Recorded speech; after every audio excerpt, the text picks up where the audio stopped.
Selamat datang di SMP Slube Saraswati 1 Denpasar. Perkenalkan, saya Pandi Putuskar Arwidiantari, Kepala SMP Slube Saraswati 1 Denpasar. Kali ini izinkan saya berbagi tentang program kokurikuler dalam pengelolaan pembelajaran mendalam yang telah dilakukan di sekolah kami di SMP Slube Saraswati 1 Denpasar. Dalam implementasi pembelajaran mendalam, tentu harus kita perhatikan mengenai prinsip, pengalaman belajar, dimensi profil lulusan, kerangka pembelajaran mendalam, dan yang terpenting adalah inquiry kolaboratif yang menjadi payung dari keseluruhan pengelolaan pembelajaran mendalam. Program di sekolah kami telah disusun berdasarkan tahapan inquiry kolaboratif. Yang pertama adalah tahap assess. Tahap ini merupakan tahap identifikasi permasalahan maupun kondisi sekolah.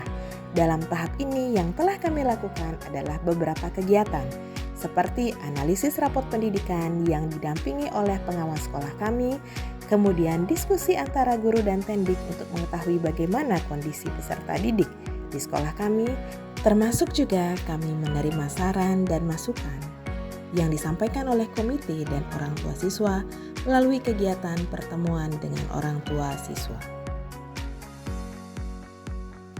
Kegiatan lainnya yang dilakukan di tahap assess ini adalah wawancara antara guru wali dengan murid dampingan.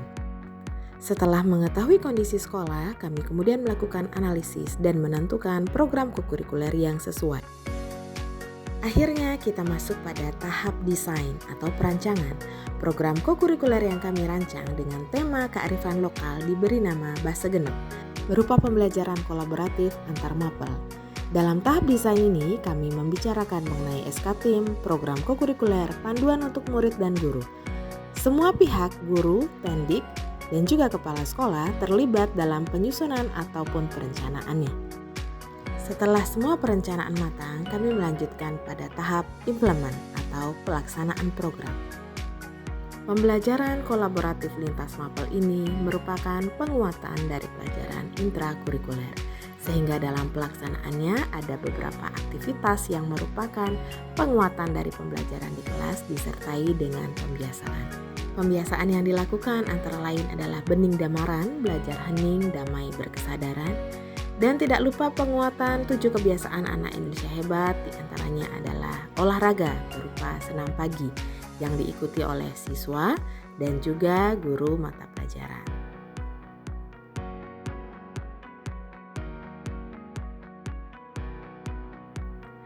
Selanjutnya, siswa melaksanakan pembelajaran kolaboratif lintas mapel yang artinya juga kolaborasi antar guru, di mana guru-guru telah dibekali sebelumnya dengan menggunakan panduan guru yang berupa rencana pelaksanaan kokurikuler yang telah disusun bersama.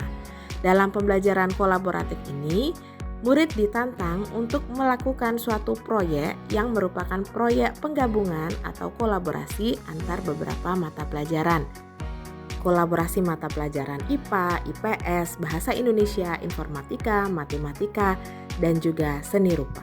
Setiap guru yang masuk mengisi kelas menjadi fasilitator kokurikuler yang tahapan aktivitas di dalam kelasnya sudah diatur dalam rencana pelaksanaan kokurikuler atau panduan guru, sementara siswa sudah berpedoman pada LKPD atau panduan siswa. Walaupun menggunakan tema yang sama yaitu kearifan lokal berbasis pada kuliner Bali, kegiatan antara kelas 7, 8, dan 9 memiliki perbedaan yang signifikan. Perbedaan tersebut terletak pada tujuan pembelajaran yang didasarkan pada dimensi profil lulusan yang ingin dicapai, sehingga antara masing-masing tingkat memiliki tantangan dan kesulitan proyek yang berbeda.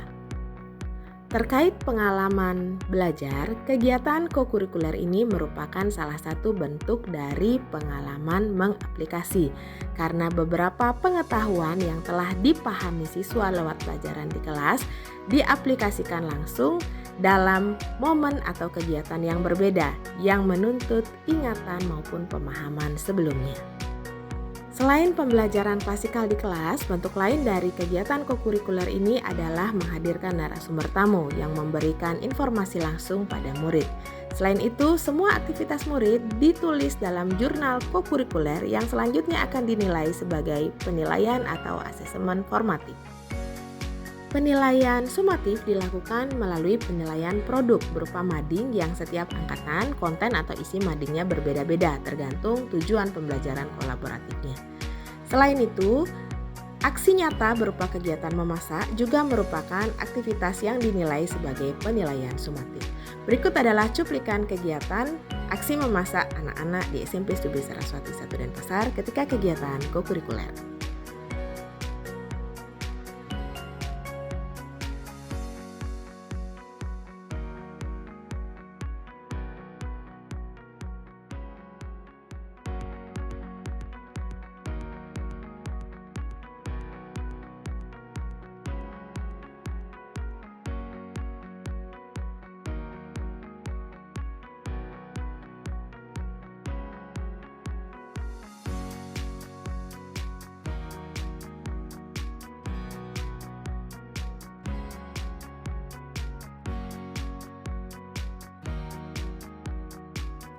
Sebagai salah satu bentuk apresiasi pada anak-anak, hasil masakan mereka dinilai melalui penilaian lomba memasak, yang jurinya adalah tendik atau pegawai sekolah. Ini merupakan bentuk dari pelibatan semua warga sekolah dalam kegiatan kokurikuler.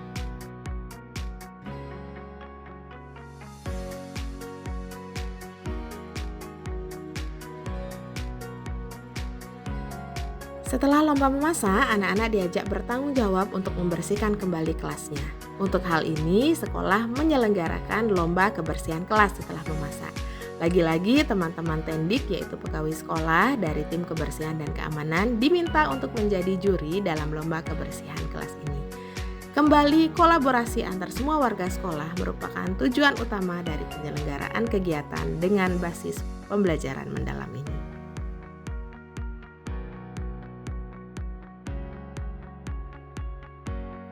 Setelah merampungkan semua kegiatan, maka tahap akhir dari inquiry kolaboratif adalah tahap measure, change, dan reflect. Dalam tahap ini, anak-anak diminta merefleksi kegiatan melalui pengisian lembar refleksi murid dan juga guru melalui lembar monitoring dan evaluasi guru. Tidak ada penyelenggaraan kegiatan yang absolut sempurna. Kesempurnaan kita bangun sedikit demi sedikit melalui refleksi dan evaluasi. Terima kasih.